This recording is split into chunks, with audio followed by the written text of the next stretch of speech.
የሚገርመኝ ይቺ ዓለም ወዴት እየሄደች ነው? አሁን በጣም የሚያሳፍር ነገር እየተፈጠረ ነው።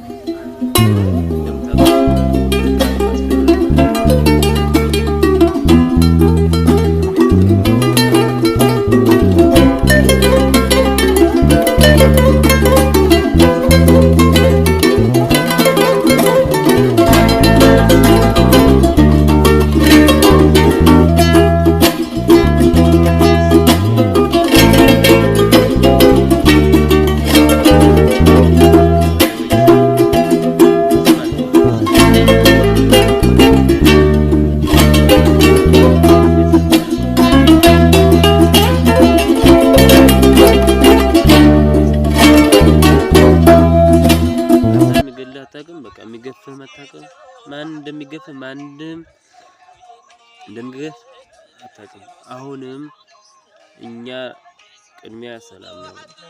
የ80 ዓመት እንዲኖሩ የ20 ዓመት ልጆች አንሞትም ያልነው አሁንም ይህንን ነው። የ80 90 ዓመት እንዲኖሩ የ20 ዓመት ልጆች አንሞትም። በጣም ያሳዝናል። በጣም ነው በቃ ይደብራል። በጣም ይደብራል። እውነቴን ነው የምላችሁ ይደብራል። በጣም ያሳዝናል። በጣም እውነቴን ነው በጣም ያሳዝናል።